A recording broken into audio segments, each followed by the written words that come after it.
Olá, amigos, sejam bem-vindos aos 5 Minutos. Eu venho trazer para vocês aqui agora uma notícia da Folha de São Paulo, uma pesquisa Datafolha. Lula não decola com Trump. O que quer dizer isso, né? E mantém reprovação de 40% e aprovação de 29%. Então imagino eu que o que eles estão querendo falar a respeito disso aqui é a questão do efeito Canadá, né? Que eles estavam esperando que com as sanções do Trump, as tarifas do Trump, iria rolar um efeito Canadá no Brasil. O que seria isso? Seria o Lula ganhar mais relevância, ficar melhor nas pesquisas, né?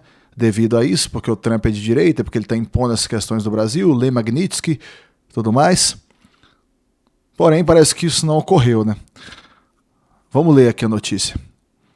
A expectativa do entorno do presidente Lula acerca de ganhos de imagem imediatos no embate com o americano Trump não se concretizou. Segundo a Datafolha, o petista segue com avaliação estável. Lembrando que essas avaliações, essas pesquisas, na maioria das vezes, elas são totalmente enviesadas, né? Tendo seu governo reprovado por 40% e aprovado por 29%. Os dados foram aferidos, aí que fala que de que dia que foi aferido os dados e tudo mais. Eles ouviram 2.004 eleitores e 130 cidades do país, num levantamento com margem de erro de 2 pontos. Lá. E nessa banda ficou a oscilação registrada na aprovação do governo. Na rodada anterior, Lula tinha 28% de ótimo e bom.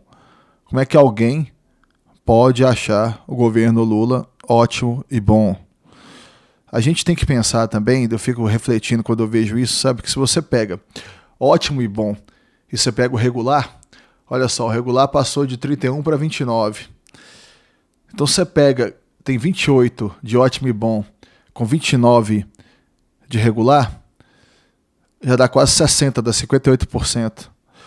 Então isso quer dizer que você tem 58% da população achando o governo ótimo e bom ou regular. Como é que você pode ser uma coisa dessas quando você pensa, por exemplo, em todos os aumentos de impostos que tiveram, no aumento de impostos da Shopee, por exemplo, na gasolina que aumentou pra caramba, na retirada das isenções que tinham do imposto da gasolina que o governo Bolsonaro tinha colocado anteriormente? Como que você pode pensar nisso? Com o escândalo do INSS, com os impostos sobre importações e tudo mais. E além disso, a gente também não pode, eu fico refletindo sobre a seguinte questão, a gente também não pode desconsiderar toda a campanha da mídia o tempo todo, sem interrupções, contra o Bolsonaro, contra a direita no geral.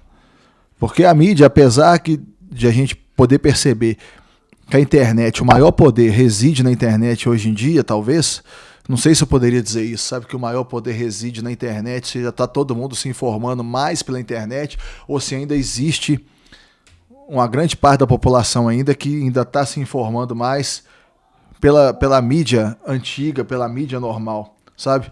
Talvez seja isso. Talvez ainda tenha ainda uma parte da população muito grande que ainda está se informando ainda pela mídia tradicional. Olha só, vamos lá. Olha pra você ver que coisa louca aqui, total.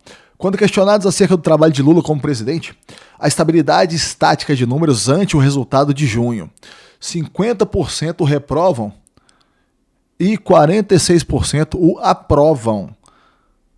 Então você vê que isso me faz questionar se existe um viés, como que foram feitas essas perguntas, sabe? Se tinha algum preâmbulo antes da pergunta, se eles viram e falam assim, ó, considerando que o Lula isso, aquilo, tal, o que você acha dele? Sabe? Essa questão de estatística, ela é muito fácil de ser manipulada, né? Então, por um lado, eles estão sendo realistas aqui na pesquisa em falar que não conseguiram nada demais com a questão do Trump. Eles achavam que iriam conseguir, mas não conseguiram. Por outro lado, me espanta ainda ter tanta aprovação, sabe? Continuando, a crise de Trump é altamente política. O americano justificou seu tarifaço principalmente pelo que chamou de caça... pelo que chamou. Você vê que a reportagem não reconhece que existe claramente uma caça às bruxas. Caça às bruxas ao aliado ideológico Jair Bolsonaro. Olha só. O republicano quis interferir no judiciário brasileiro, sugerindo que as tarifas poderiam ser revistas se fosse cessado o julgamento de Bolsonaro sob acusação de trama golpista para ficar no poder após perder a eleição. Pelo que eu me lembro, pelo que eu vi, em 2022, o que aconteceu foi: Bolsonaro perdeu a eleição, fez a transição, entregou o cargo. Isso é o que eu lembro. Falando aqui do Lula. Lula assumiu um discurso fortemente nacionalista, carimbando como traidores da pátria não só a família Bolsonaro tentando salvar a pele de seu patriarca, mas os aliados que podem se colocar como opções de direita na disputa presidencial de 26. O governador Tarcísio de Freitas à frente. Falando aqui ainda do Lula. Passou a usar bonés ufanistas e as redes sociais do Planalto empregaram todo um arsenal de frases feitas e memes. Quando o americano enfim anunciou as exceções do tarifácio na quarta, foi impulsionada a hashtag Trump arregou. Algo distante da realidade, pelo menos ele está falando isso, né? Está falando que o Trump ter arregado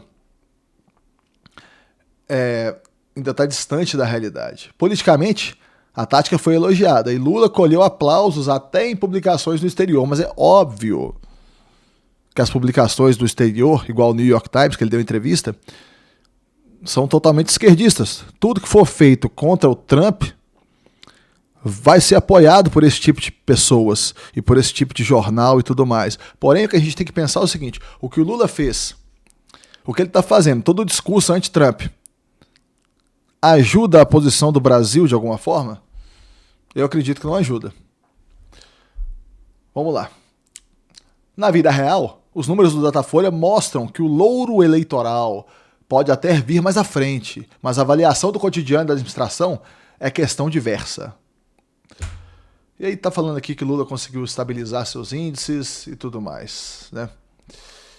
Vamos deixar aqui o Lula aqui aparecendo.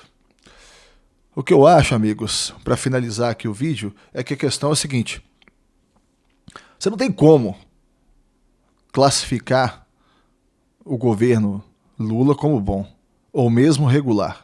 Quando você lembra dessas questões que eu falei, quando você lembra de tudo isso aqui, da inflação, impostos. Cara, eu era um que comprava coisas vindas de fora aí, sabe? Gostava de comprar umas coisas para carro, controle de videogame. Hoje em dia não dá para comprar mais nada.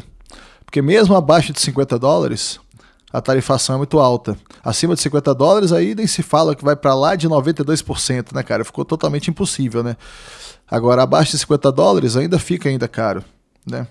Você tem e o escândalo do INSS, como que ele não perdeu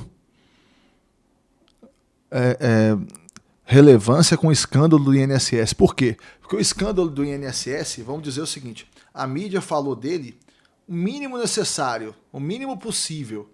Vamos falar aqui só o indispensável, 1 semana, 2 semanas falando, e depois vamos largar isso para lá e vamos deixar quieto, né? E vamos deixar ver se esquece.